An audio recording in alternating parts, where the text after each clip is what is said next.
Þá kemur intermezzo.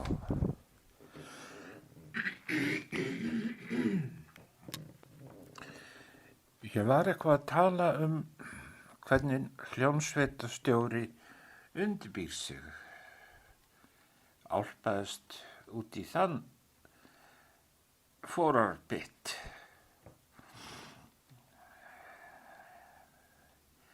Mér langar til að bæta örlitlu við.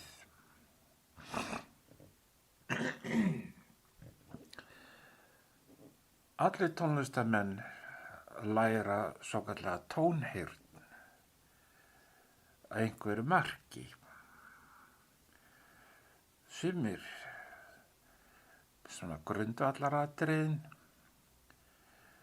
og aðrir halda svo áfram og við segjum bara að grundvallaratriðin sé að syngja lítil þjóðlög. Svo kemur næsta stig, það er að syngja stór þjóðlög af blaði og skrifa niður. Og þar á eftir gæti komið atónal tónheyrn. Það er að segja að syngja af blaði tónlist sem er ekki bundin við tóntegundir. Svona 20. aldar tónlist skulum við segja, til að segja eitthvað. Og þá eru nú flestir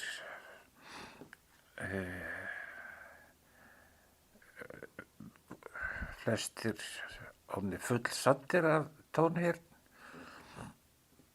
en aðrir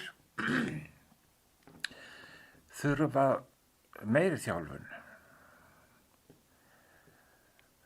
og það er kallað innri heyrn. Hún felst í því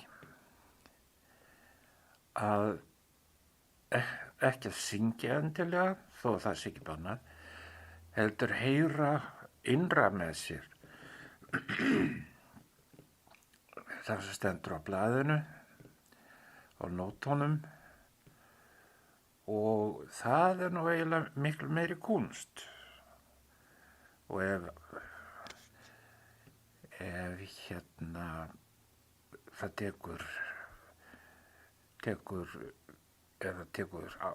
8 ár að vera fullnum í tónheyrn, þá getur tekið önnur 8 ár og jafnvel alla ævina að æfa innri heyrn sína. Afsakið.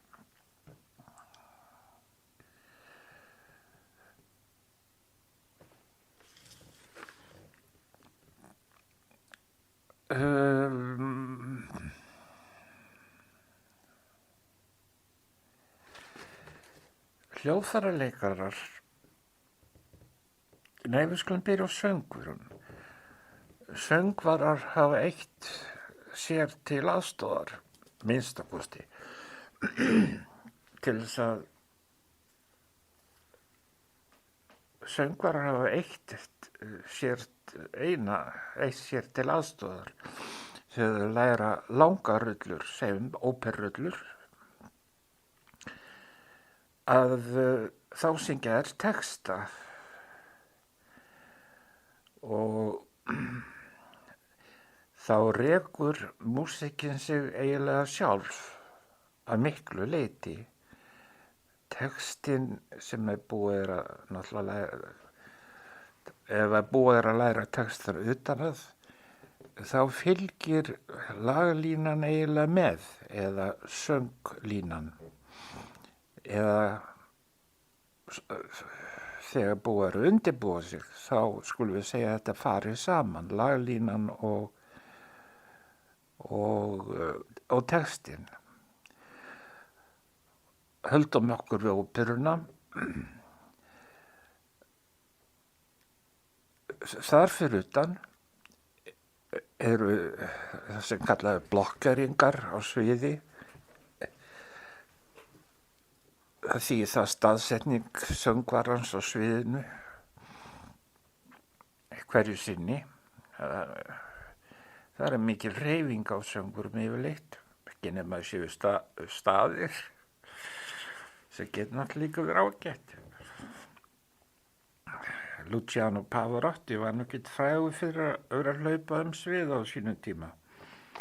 En hvaðan það, flestir söngvarar eru nú látnir hreyfa sig á sviðinu í takti við dramatíkina. Og þá hjálpa þessar blokkeringar eða staðsetningar minni söngvarans. Og söngvararnir hafa annað hjálpargagn og það er hljómsveitarstjórinn. Hann gefur þeim alltaf merki þegar þeir eru að byrja að syngja, sérstaklega eftir langa þagnir, þá verður viðkomandi að fá bendingu fyrir hljómsveitarstjórann til að vera viss. Fjórða hjálpargagn er hvíslarinn. Og hvíslarar hafa unnið í leikhúsum aldir og síðar í óperunni og ef að söngvari gleymir textanum þá hættir hann bara að syngja, þannig að það er bara einfalt. Ég man til dæmis eftir einni óperusýningu á Íslandi reyndar fyrir margt löngu, það var 1970 og eitthvað. Og þá var þar söngvari, býsna góður og söng vel og mikið, en svo allt í einu snýr hann sér undan og horfir aftur á baksvið og maður heyrir ekki almennilega hvað hann var að syngja. Hann var náttúrulega bara bullar. Þetta hefur komið fyrir alla leikara og alla söngvara, kannski bara á einni sýningu, en það er áfall út af fyrir sig. Í þessu tilfelli hljóp hljómsveitarstjórinn strax undir bagga og raulaði eins lágt á hann gat þar sem og hjálpaði söngvaranum að komast aftur inn á sporið.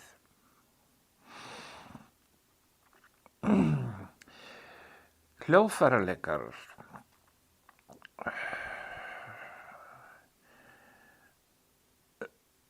þeir æfa frá barnsbeini það sem kallast vöðvaminni, fyrir utan tónheyrn og allt það.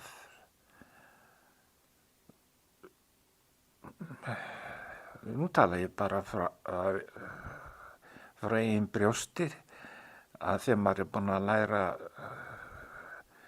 utan að 30 mínútna píanóprogram þá treysti maður á eiginlega öll skynfærin.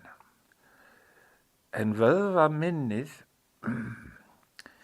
það hjálpa mann líka og mjög mikið.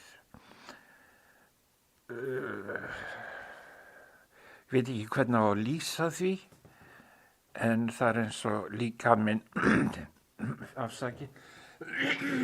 líkaminn leggja á minnið, hvaða fingur fer á hvaða streng og svo framvegis. Fiðlunni til dæmis. Og þetta hjálpar einleikaranum, fiðluleikaranum eða sellóleikaranum eða píanóleikaranum geysilega mikið. Eða án vöðvaminnis gætu menn bara hreinlega ekki haldið úti heilum konsertum. Það er nú svo einfalt.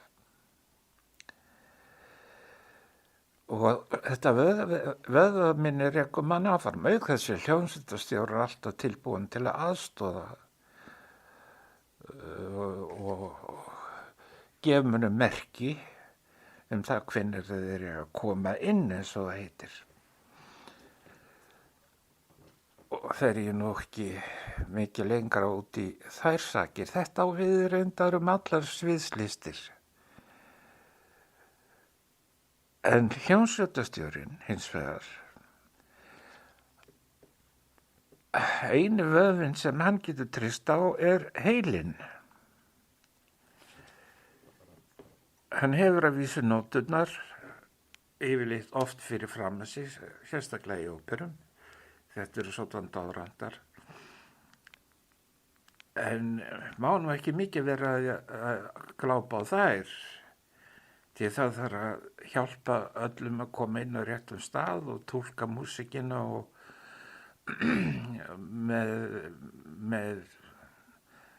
með hreyfingum og augunum og nefinu og öllu saman og kannski vera á 2 eða vel 3 hæðum í sambandi við tónlistarfólk í gryfjunni á sviðinu og kannski kór þar fyrir aftan. Svo mann getur nú ekki verið með nefið í nótunum eða eins og veit ágætur kennar með þess að þú ert ekki verið með nefið í nótunum, heldur augun á hljómsveitinni og eyrun. Þess vegna er best að læra þetta bara utan að. Það hafa allir innri heyrn frá fæðingu. Þannig læra börn að tala. Það er ekkert flóknara en það. Þau heyra hvað sagt, leggja á minnið, æfa það og fara svo að reyna að segja það. Og það er bara heilinn. Það er heilinn að verki. Þetta nám í innri heyrn er eitt stærsta viðfangsefni hljómsveitarstjórans. Og í mínu tilfelli þá var ég í formlegu námi á því sviði í 8 ár. Afsakið. En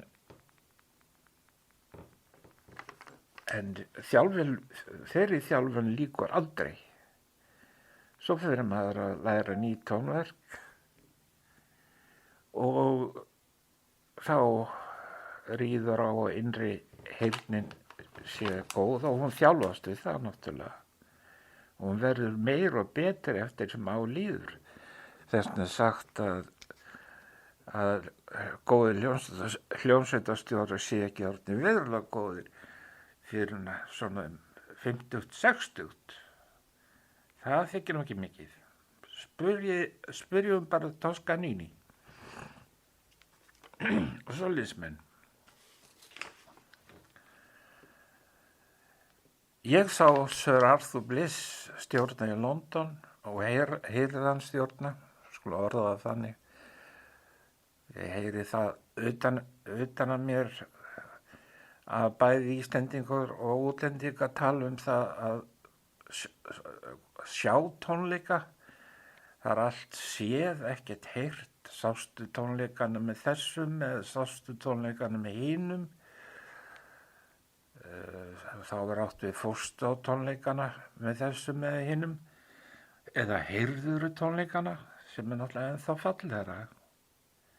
Eða hlýtur á tónleikana. En þetta heyrist á bestu fjölmiðlum.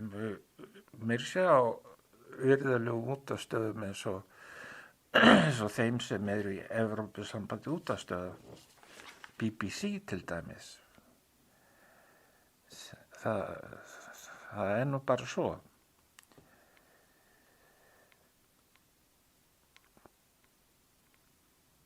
Nú tapaði ég þræðurum að því að ég fór allaveg til BBC.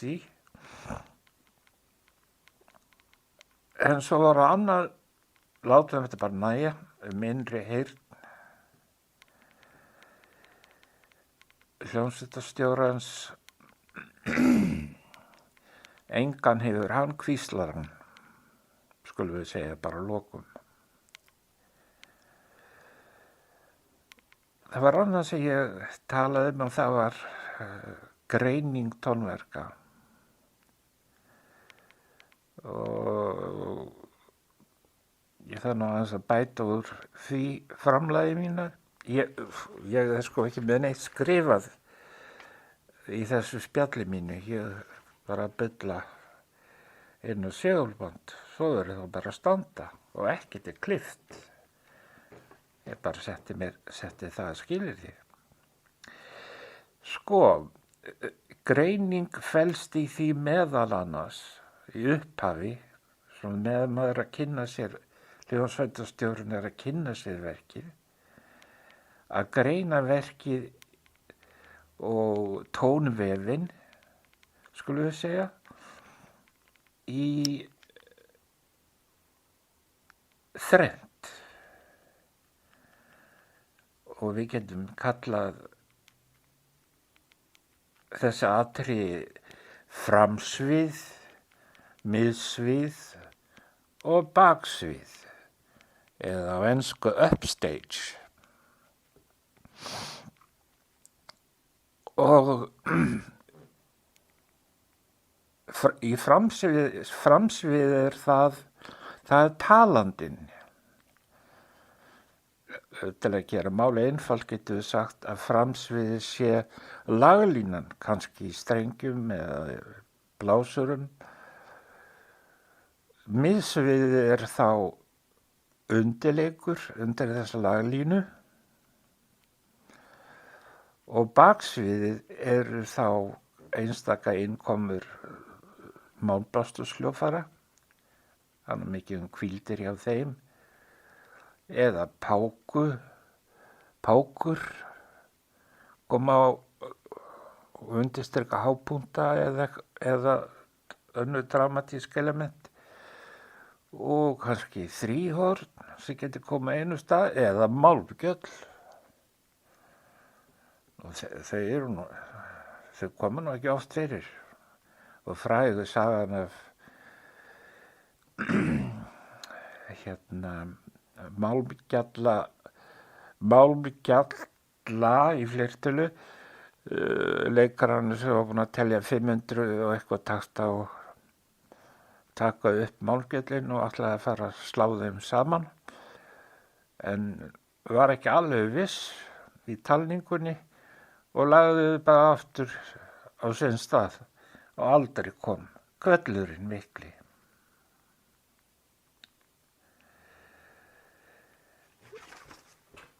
Ef maður skoðar tónverk bara í hljóði og innri heyrn, notar sína innri heyrn,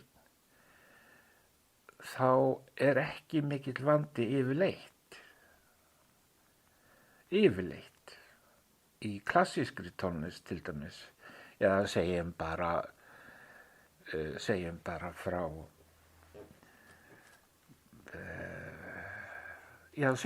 Monteverdi og 1650 Monteverdi, 43 reyndar eða 4 eða 5 og alveg yfir í Wagner og Mahler. Yfirleitt ekki mikill vandi að átta sig á því hvað er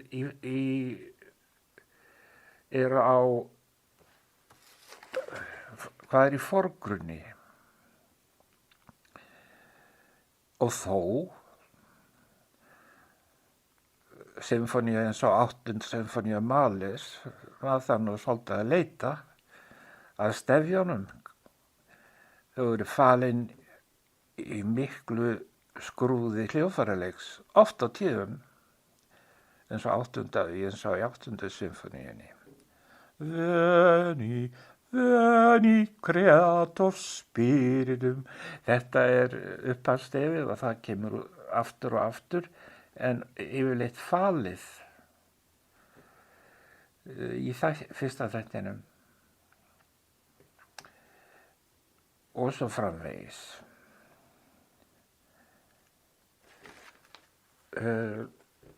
Nú ætla ég að hugsa mig aðeins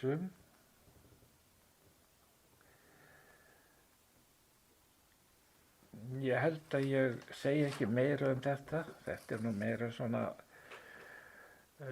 vinnustofutal hljómsveitarstjórans.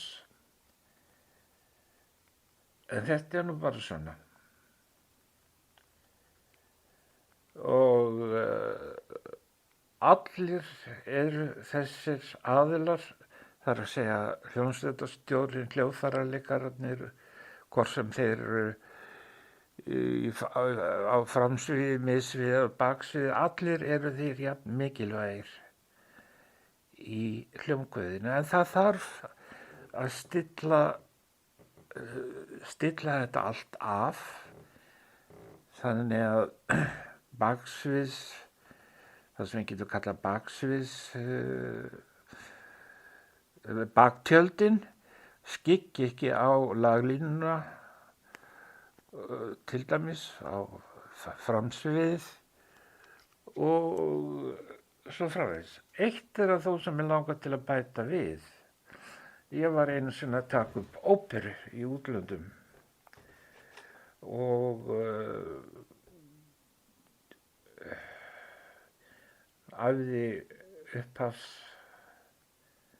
upphafsþáttinn og svo sagði tónmeistari, já, við skulum taka upp smá bút til að hlusta á útkomuna og við gerum það og síðan var þetta spilað, þessi bútur spilaður í hátalarkerfi stúdíósins og það rökk bara út úr mér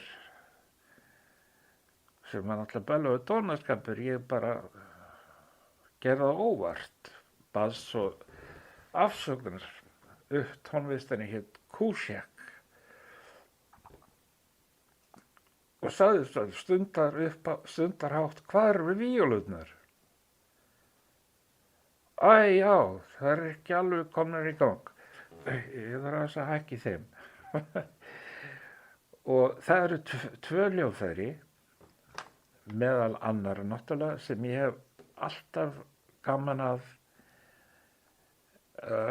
hlusta eftir í upptökum.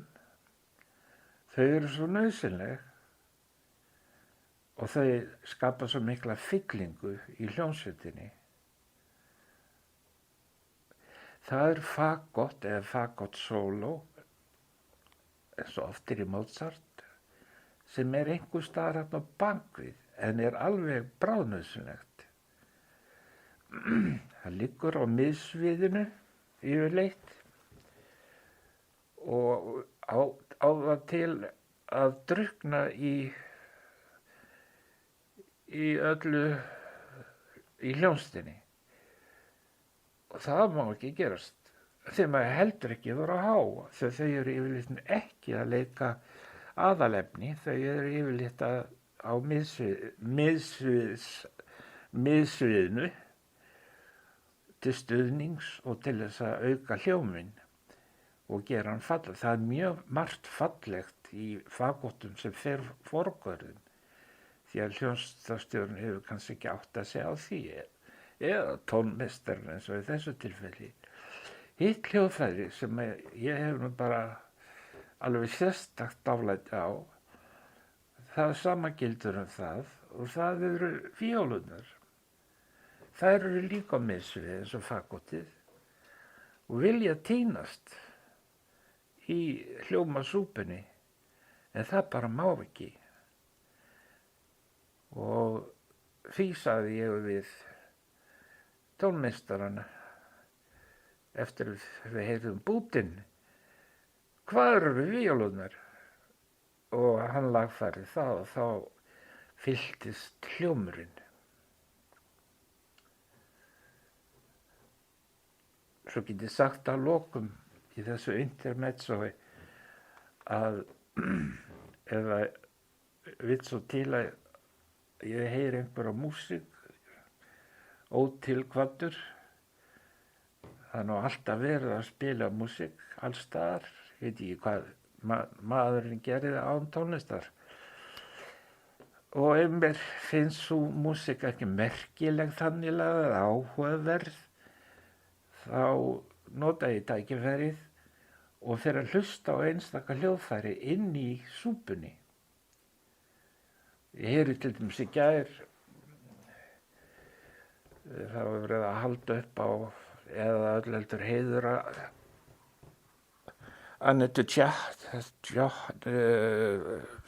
Franklin. Heyrið þá á einhverja blues tónlist í miðjum útvarpsþætti, menningarþætti, og hún náttúrulega frábær söngkona.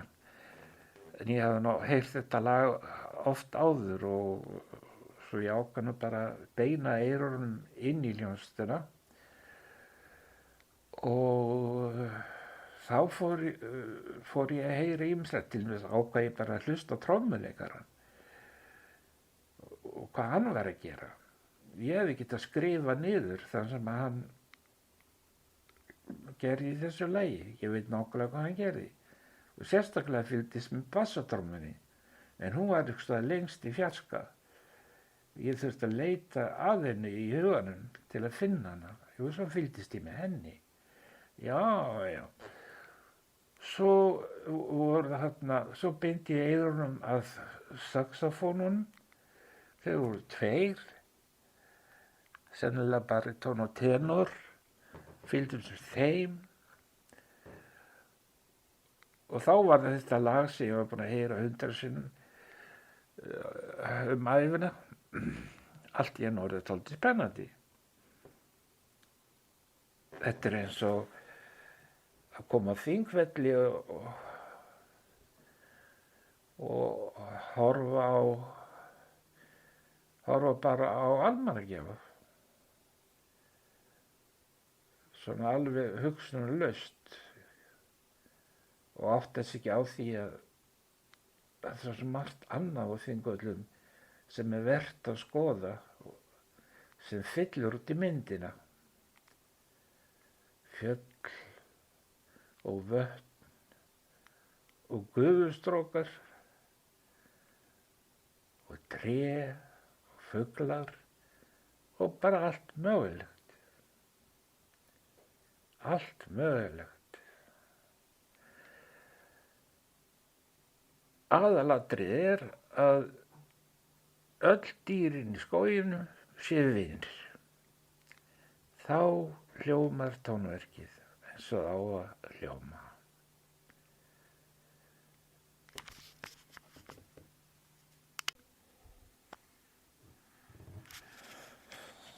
Jæja, nánu mín.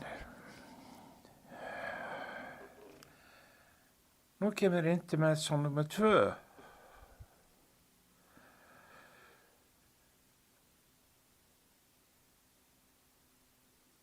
Ég datt úr skaftinu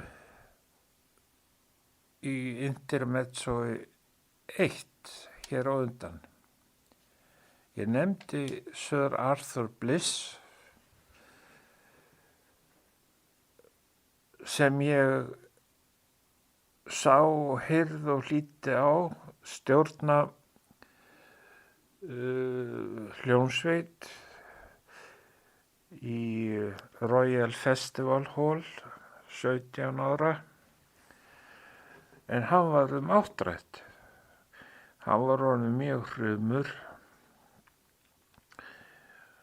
fótlamma og blindur, og það þurfti að leiða hann upp á pall og allt í lagi með það. En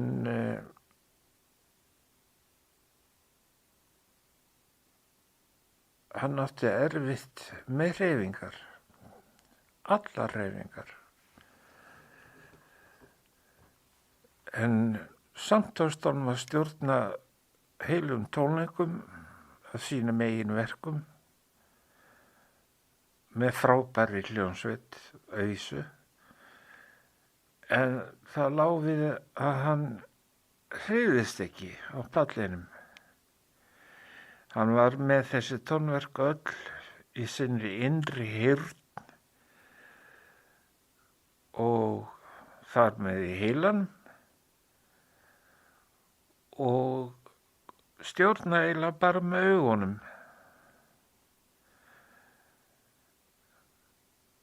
af þessum að lærdóm draga. Ég útskýr það ekkert frekar. En ef músíkin í hugamanns, þá þarf maður varla að gera neitt annað en að hreyfa nefið.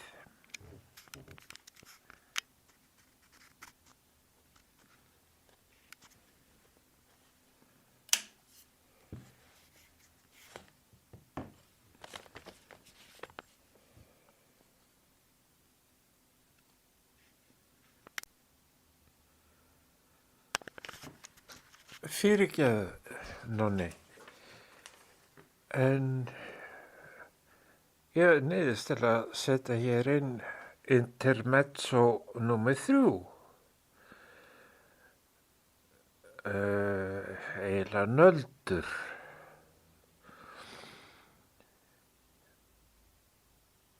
Þannig var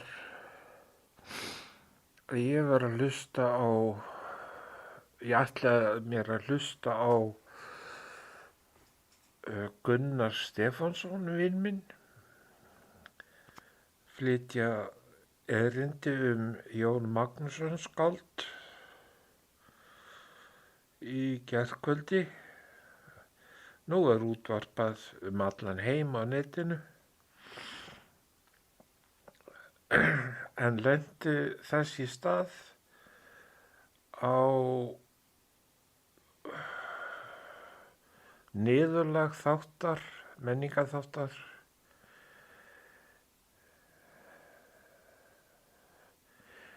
þar sem að verið var að hylla Arethu Franklin, ekki Anítu eins og ég sagði áðan. Mér ekki tamt að nefna hennar nafn, þó ég hafi heyrt hann að syngja í 50 ár. Þá gerist þetta. Ég heyri Arethu Franklin syngja eitt af sínum frægustu lögum og að því búnu hleypur Þulur á vakt til og kynnir eftirfarandi að nú muni Renée Fleming, ein uppáhaldssöngkona mín, syngja eitt dásamlegasta lag Schuberts, Greta við rokkinn, sem náttúrulega heimsmeistarastykki. Ekki nóg með það, þegar það var búið, þá hófst loks þáttur Gunnars Stefánssonar og þá kom María Markan syngja lag við ljóð Jóns Magnússonar. Þetta þótti mér náttúrulega bara hrein og klár smekkleysa og móðgun við allar söngkonurnar 3.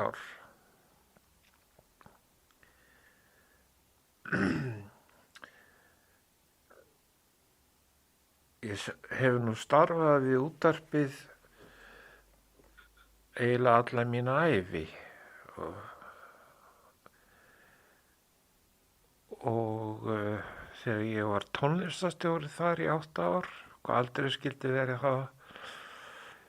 þá var þetta kallað léleg áferð af tónlistarstjóra og dagskrárstjóra, Margrét Oddsdóttur, sem minnir mig á það. Í þessu intermezzo eða einu sinni satt ég útvarpsráðsfund og þá var verið að leita dauðaleit að kjörorði Rásar 1. Og þá hrökk út úr mér ef ekki bara segja að Rás 1 þori að þegja. Og einu sinni var tímamerki notað, svo mjög róandi og milli atriða í útvarpinu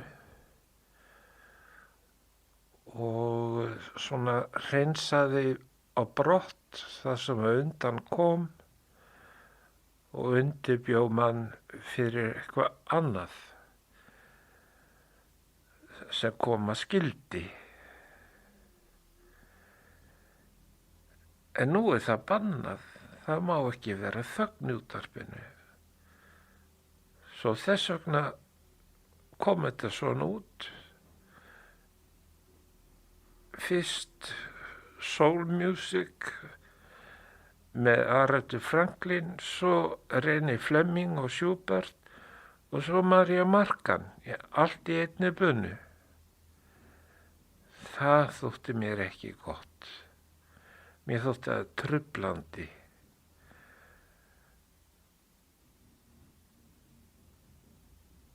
Get ekkert gert nánari grein fyrir því, þeirri tilfinningu. Mér þótti það bara ósmekklegt. Það er ekki eitthvað að athuga þessa svokölluðu áferð betur í Efstaleiti. Annars kemur mér Efstaleiti ekkert við lengur og þeir Efstaleiti getur verið með margar smekkleysur og það hentar.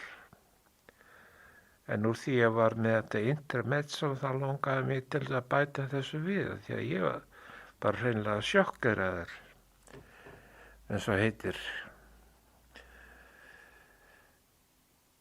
Eða heitir ekki. Mér var eiginlega bara misboðið hæstvirt útvarpsráð. Legg til að þið þorið að þegja og skapið ykkur sérstöð á Íslandi að því leyti að því að aðrar útvarpsstöðvar þora ekki að þegja. Þar er stöðugur beljandi og þögn eiginlega bönnuð.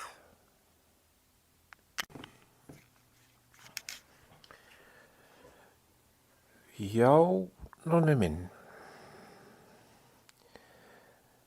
Ég var að tala eitthvað hljóðmerki Ríkisútvarpsins og þögn.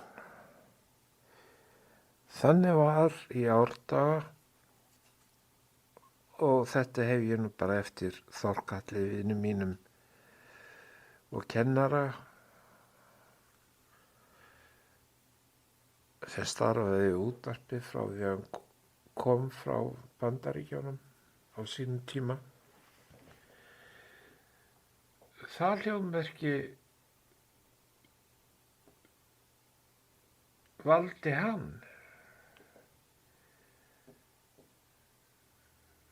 og var notað til að fylla upp í þagnir og var mjög vinsamlegt en hefur nú ekki heyrt mjög lengi að ég tel. Og það dásamlega íslenska þjóðlag eða upphaf þess er við brot úr Völuspá og heitir Árvasalda.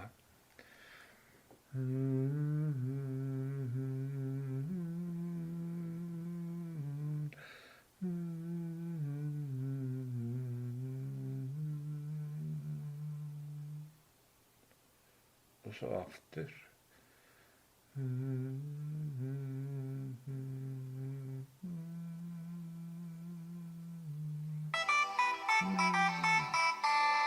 Er þetta nú ekki dæmigerð? Nú er René Fleming að hringja mig og kvarta.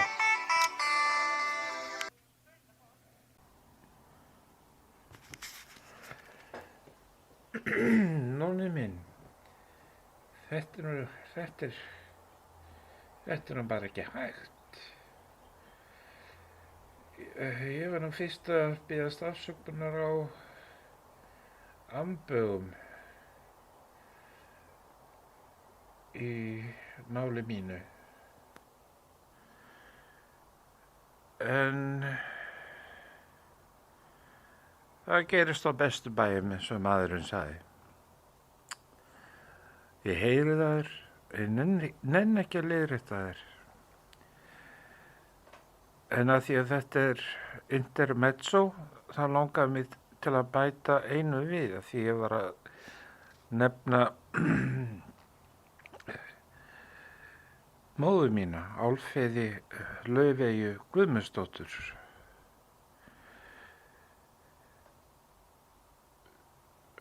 Og það sem ég lærði af henni hérna heima 6 og 7 ára eða eitthvað svoleiðis, eða bara alveg frá upphafi, því ég fer að hugsa út í það. Að auðvitað var hún alltaf að spila plötur, hljómplötur, og átti bunga af þeim með öllum helstu söngkonum þeirrar tíðar. Og auðvitað komst ég ekki hjá því að heyra þann söng.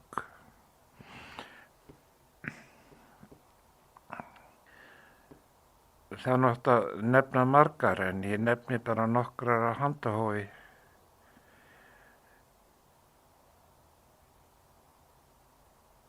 Til dæmis Joan Sutherland, sem mér þóttur alltaf svolítið kaldlynd söngkona. Síðan meir því að þóttist hafa orðið vita á þessu, en hún hafði tæknina. Það er ekki spurning.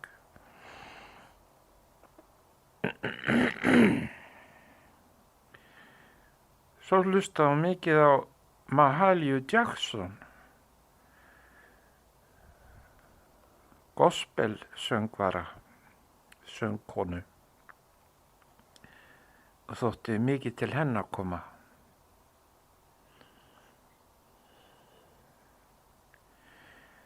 Þá get ég nefnt sögunar Renötu,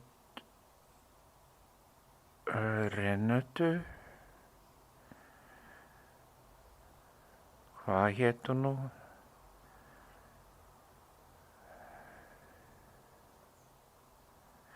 Nei, Grace Bumbry ætlaði að segja.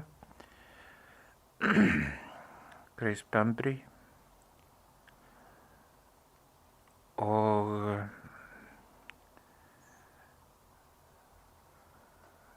svo mætti lengi telja, skulum við bara segja. Og alltaf var þetta diskuterað. Að auki var það fastur liður hér á heimilinu hjá okkur mömmu að hlusta á síðasta lag fyrir fréttir. Og þá fylgdi alltaf kritík í kjölfarið sem maður hlustaði á. Þessi skilur ekki hvað hann er að syngja um. Hann skilur ekki textan. Þetta var nú svona vinsamleg, annars syngur hann eða hún mjög vel, en þarf að skilja textan sem hann var að syngja, eða hann. Eða þessu liggur nú aðeins neðarlega í tóninum. Eða nú kannski aftur að lækka lagið eða heiltón, eða eitthvað svoleiðis. Þessi söngvari er greinilega flámæltur, annars syngur hann prýðilega. Og svona mætti lengi telja. Já, núna minn. Það gerist margt og mikið í Árvogi. Og nú ætla ég að hætta þessum millispilum eða intermezzoum, því að nú er nóg komið. nú sný ég mér á öðrum málum næst. Þú fyrirgefur þetta allt saman, Nonni minn. Ég get hreinlega ekki hætt. Það sem ég ætlaði að segja áðan var að ein af uppáhaldssöngunum mömmu hét Renata Tebaldi. Og nú er ég hættur.